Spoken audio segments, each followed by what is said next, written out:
applaud Judy.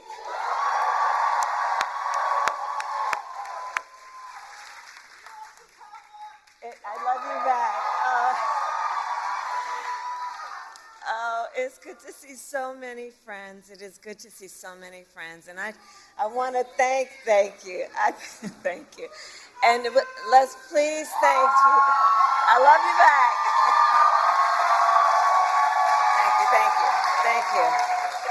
Thank you. And I know we all thank Judy for sharing her story. I think we all know it takes a very special person who has dedicated over 40 years of their life to do the work that Judy has done as a nurse, that work being what? To care about other people in a way that is about lifting them up and caring about their well-being. So Judy, we thank you so very much for being here today.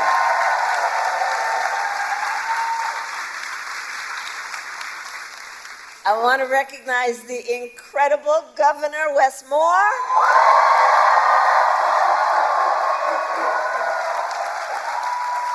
Who's here with Don and their son.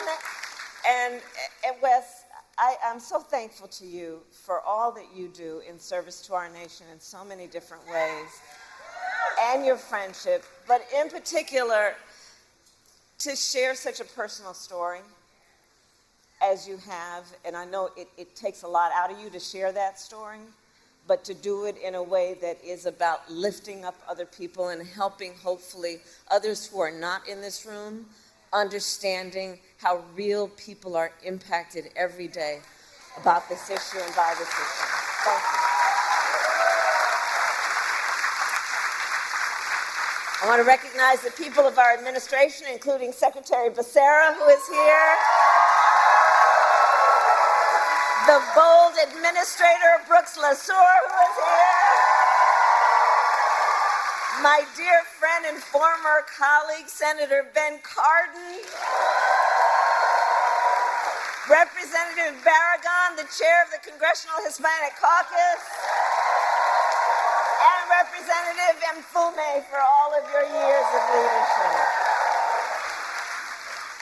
And I want to recognize your next United States Senator, Angela Also Brooks.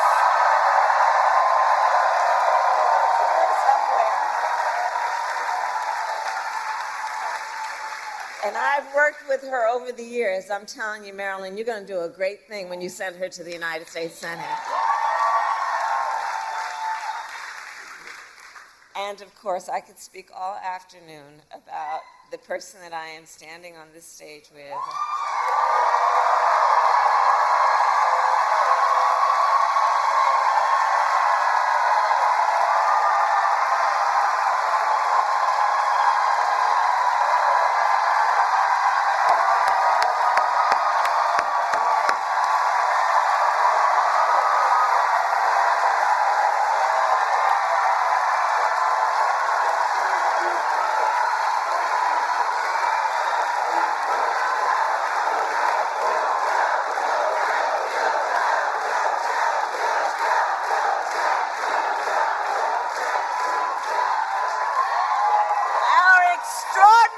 President Joe Biden.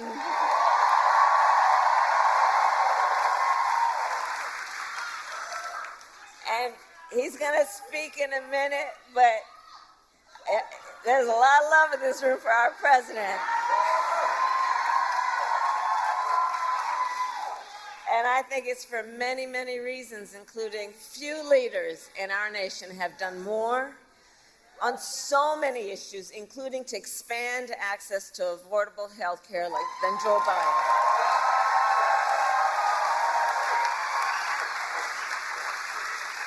And today we take the next step, thank you, Joe, forward in our fight.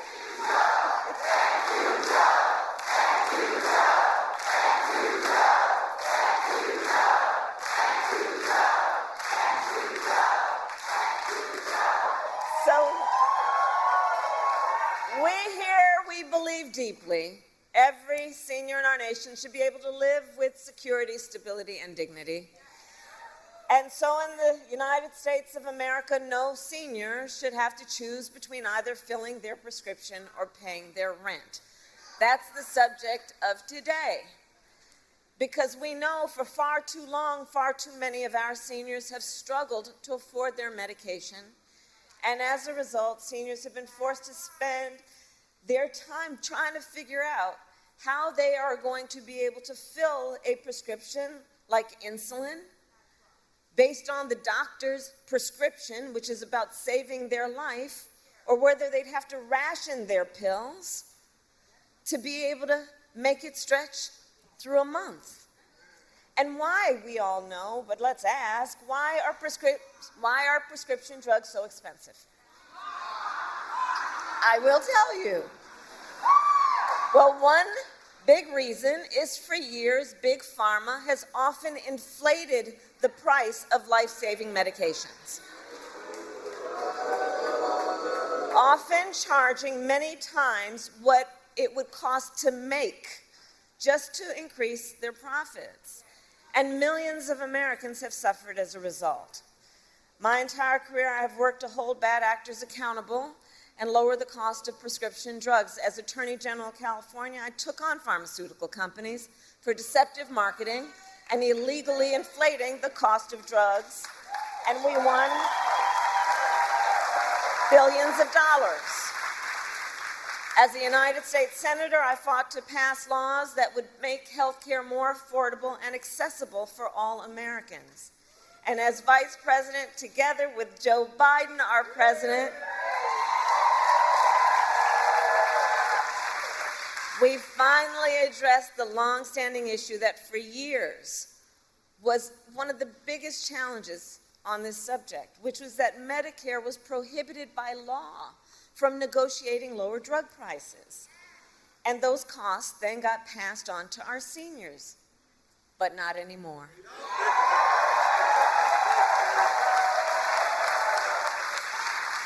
2 years ago, we gave Medicare the power to negotiate lower prescription drug prices for the first time in history. And here is why that matters. It is nearly impossible for a patient to negotiate lower prices by themselves. Just think about that. Somebody who needs the medication, who may be suffering from a serious illness, that they would by themselves be able to negotiate against a big drug company to lower that prices is virtually impossible. It's one person against a huge corporation. But Medicare represents more than 65 million people. And so Medicare has collective bargaining power. And now Medicare can use that power to go toe-to-toe with Big Pharma and negotiate lower drug prices.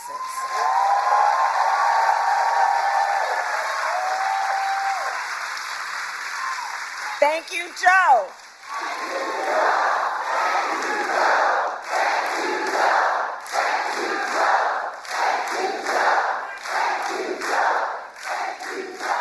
And this is to the benefit of not only tens of millions of people on Medicare, but also millions of Americans on Medicare who have long-term disabilities. And understand, as a result of our negotiations, the government will also pay less than for prescription drugs. And think about what that means in terms of helping taxpayers save money, whether or not they take these medications. So all of this is to say, 2 years ago as Vice President, I was proud to cast the tie-breaking vote that sent the bill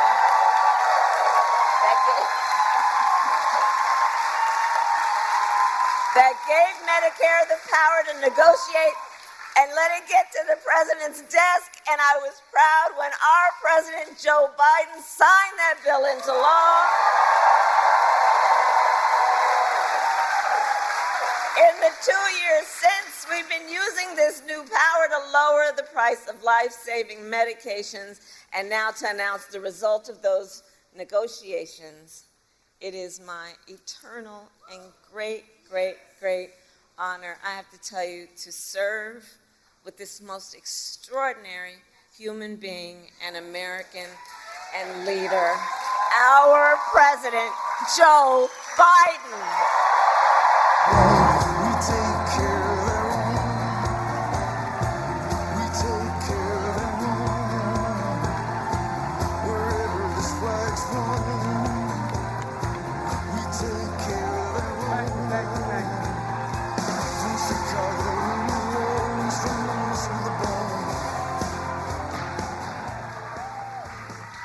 Thank you, Kamala. Well, I love you guys, too. I've been waiting for this moment for a long, long time. First time I sponsored a bill to let Medicare negotiate the price of drugs was in 1973 as a freshman senator with a guy named Frank Church from the state of Idaho. Folks, I have an incredible partner. The progress we've made, she's going to make one hell of a president.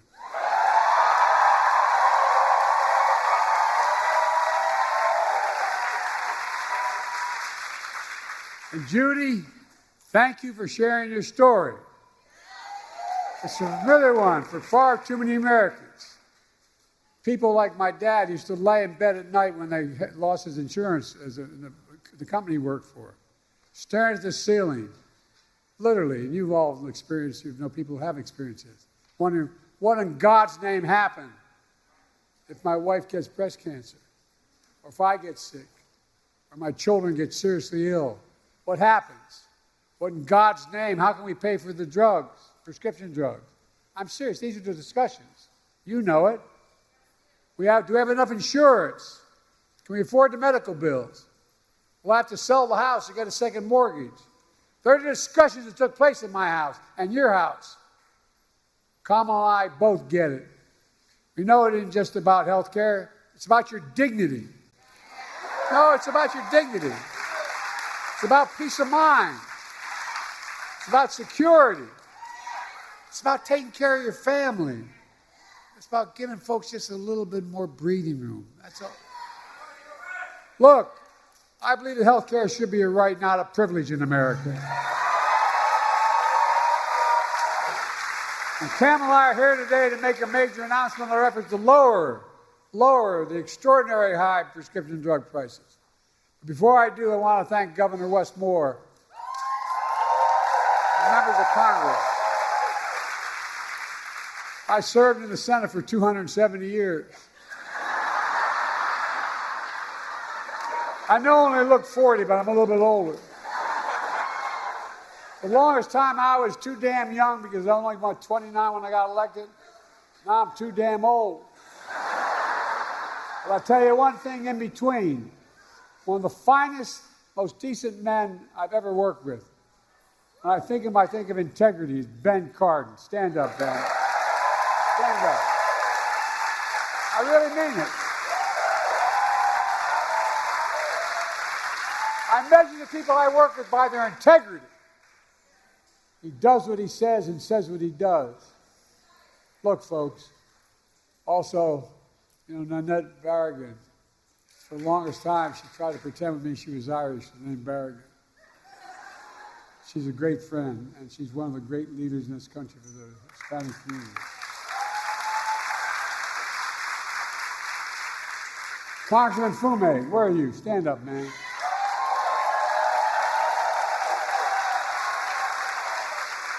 I've never once gone to this man and asked for help and I haven't gotten it. Not one single time. Thank you, pal. Thank you. And you're soon to be senator.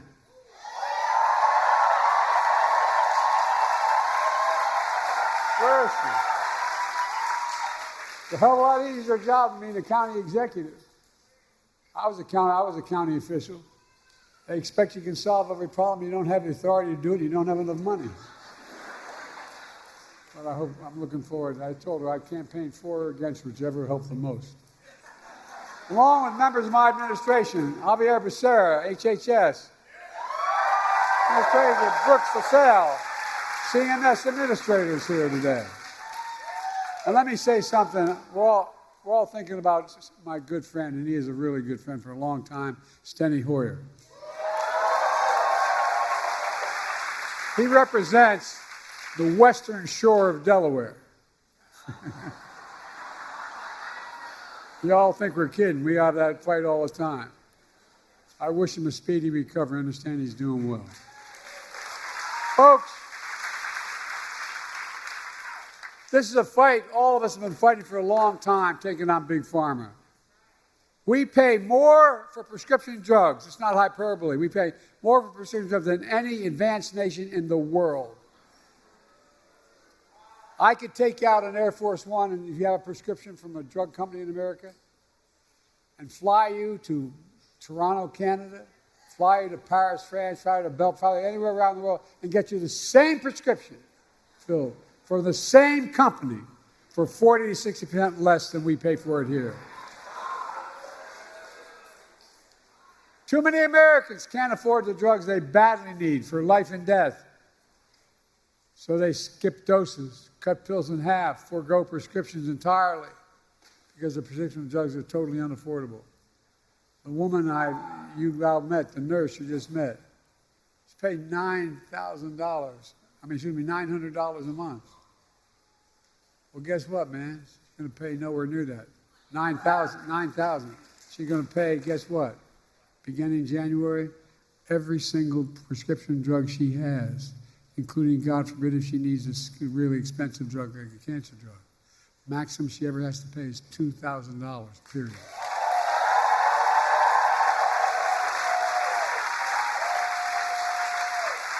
But that's why from the time I was in the Senate, I worked tirelessly to give Medicare the power to negotiate lower drug prices, just like the Department of Veterans Affairs.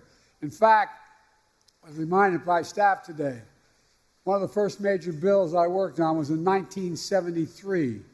I co-sponsored legislation led by Senator Frank Church to let Medicare negotiate the cost of drugs. 1973, this fight's been going on. You know, the VA pays, as they should, 50% less than Medicare because VA can negotiate the prices. But for years, Big Pharma blocked Medicare from negotiating lower drug prices. As a consequence, they're able to maintain the exorbitant price increases and the profits are uncalled for. Look, but this time we finally beat Big Pharma.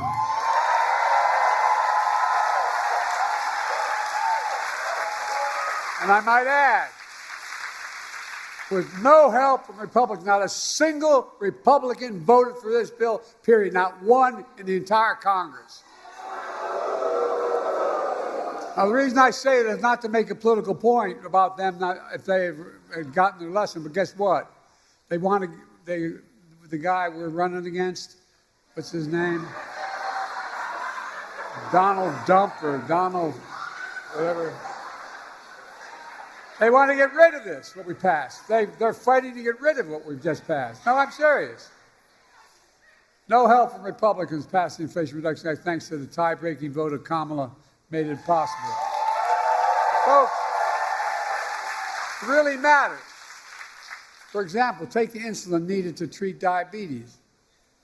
The guy who invented that insulin 100 years ago didn't put a patent on it because he wanted it to be available for everybody. He didn't even patent it. Well, guess you know how much it cost those companies to make that insulin? $10, T-E-N. That's the God's truth. $10, number one. Number two, to package it and ship it, you might get it up to $13. But they were charging up to $400 a month for it. But now they can't charge more than $35 a month.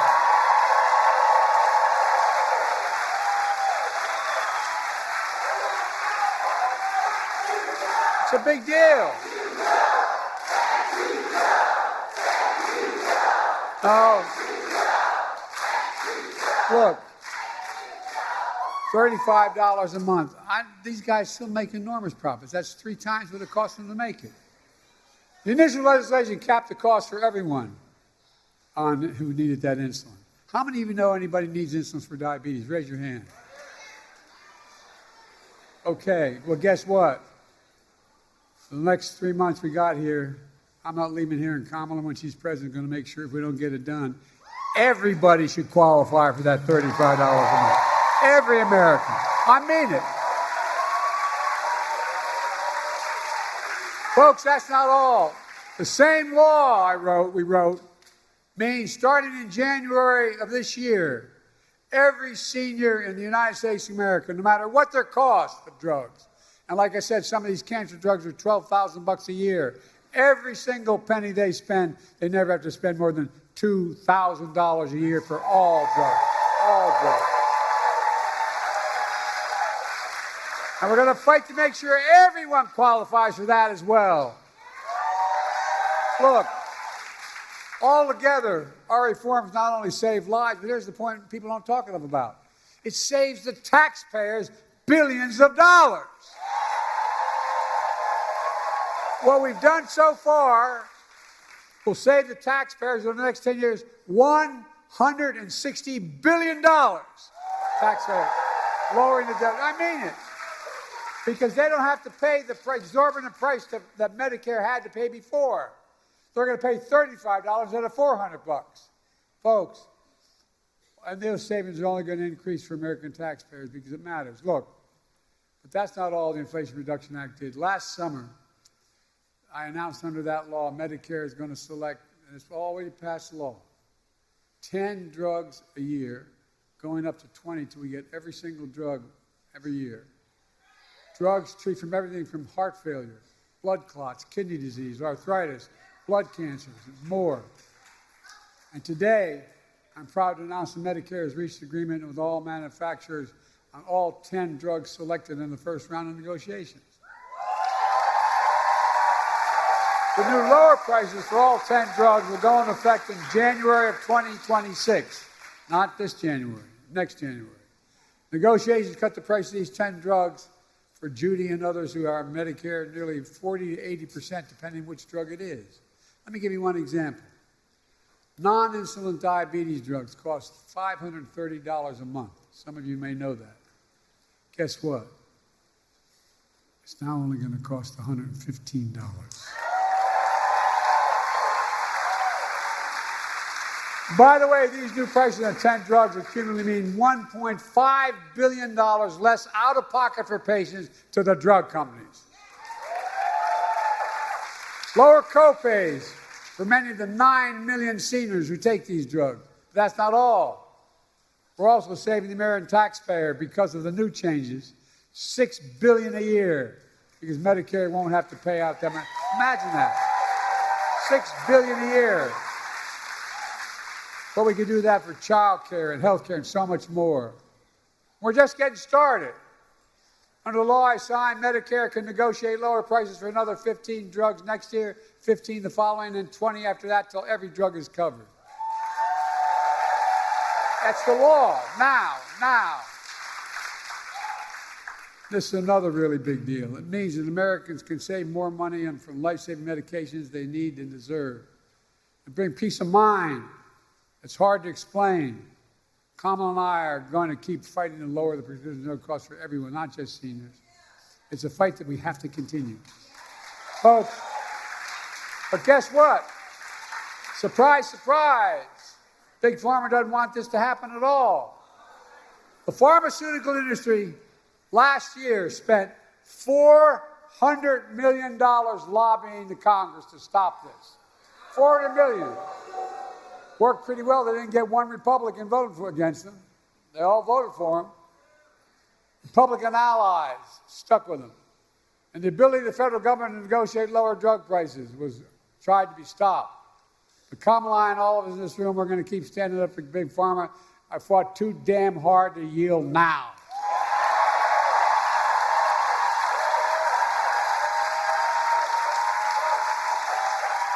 We're not backing down.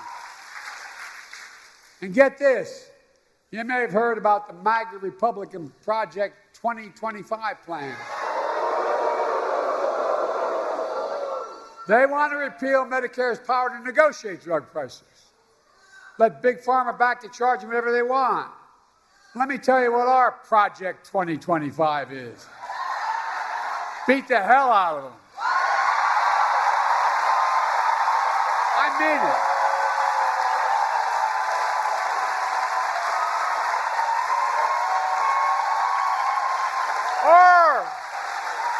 In January 25, total prescription drugs costs will be capped at $2,000, no matter how expensive they are. And some are expensive at $12 a year, $12,000 a month, I should say. Kamala Harris and Democrats in Congress will make sure that $2,000 cap covers everyone, not just seniors as well.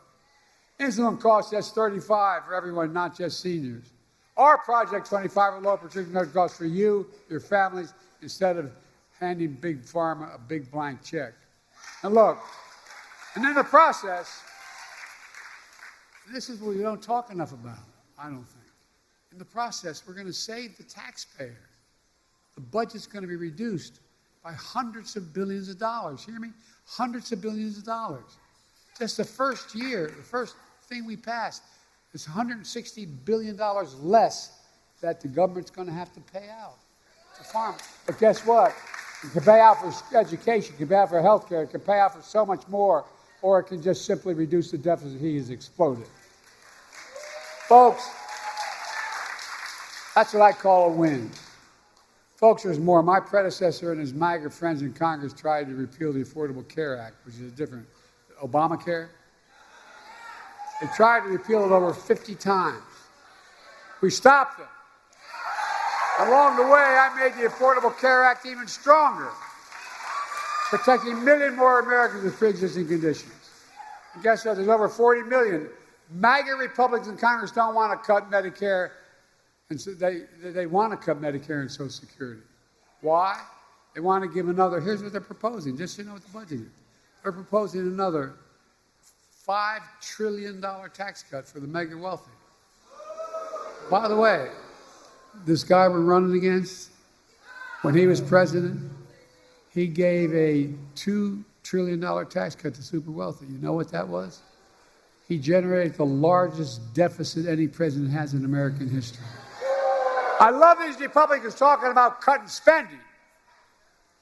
You know, we have 1,000 billionaires in America. You know what their average tax they pay is? 8.2%.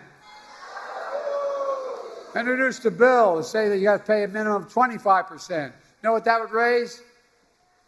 $500 billion over the next 10 years. Imagine what we could do with that. Imagine the taxes we could cut for ordinary people. Well, look, Kamala and I have a better idea. We're going to protect Medicare and Social Security and make sure the wealthy pay their fair share. That's how we're going to pay for it. And by the way, that means making the tax code fair. Look, in addition, we're also announced steps to crack down on anti-competitive practices in health care. How many of you know we've been going after things called junk fees? Junk health insurance plans. Ones that look affordable. When you take the cover off, you find out there's a number of hidden costs. We're going after them and trying to get rid of them. We're also cracking down on surprise medical billing. For example, when a patient goes in the hospital for surgery, if it turns out his anesthesiologist is not in his network, you're going to get a surprise bill for another $1,000. Well, we're stopping that too. We're protecting a million healthcare providers. We're protecting 1 million Americans every month from unexpected medical bills. We're working to ban the use of medical debt on credit reporting. Years ago, I had 2 craniotomies because I had aneurysm. My bill, if I didn't have insurance, was in the hundreds of thousands of dollars. Well, guess what? It matters. It matters whether or not, if I didn't have insurance the rest of my life, I couldn't do anything. I wouldn't be able to buy anything, wouldn't be able to have a credit, wouldn't be able to. Now, we're going to get rid of health care costs being on your, you have to still owe it, but you don't have to get your credit doesn't affect it. Look, I'm a capitalist. I have no problem with companies making money, but not by price gouging seniors and working families. I grew up in a family where my dad used to say, Joey, a job's about a lot more than a paycheck. It's about your dignity. It's about respect. And I really mean this. This is what he would say. My dad was a well-read guy, never got a chance to go to college. He talked about what we needed to do for ordinary working, hard-working people. We changed the whole way we look at the economy. Used to be this idea of trickle-down economics. Even Democrats accepted it. Some Democratic presidents accepted it. That if you're wealthy, makes a lot of money, it'll trickle down to the rest of us. Well, I didn't notice a single penny trickle down on my dad's kitchen table. But guess what now? We measure everything the following way. We build from the middle out and the bottom up, and if they do well, everybody does well. Not a joke. And any money I get to spend as president, I spend it on being made in America by Americans. Americans don't like being played for suckers. We believe we should be patient, but there should be reasonable profits, not unreasonable profits. Look, let me close with this. It's all about health care. It's about lowering costs for families. It's about fairness and security. It's about the dignity for people like Judy and millions of Americans all across the country. That's exactly what we're doing. There's more we can do for everyone. We can't give up. They told me every major piece of legislation we passed to give us the strongest economy in history and the strongest economy in the world. We got more to do for working people. By the way, everybody does better when there's more unions.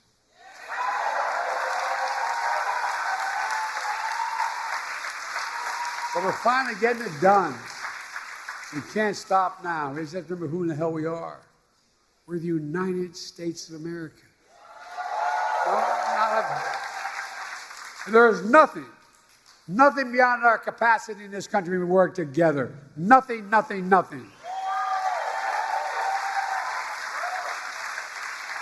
tell you what, I thank God that in the last 3 months I'm President of the United States, I was able to finally get done what I tried to get done when I was a young senator at 30 years old. Thank you, God. Thank you. God bless you all, and may God protect our troops. Thank you.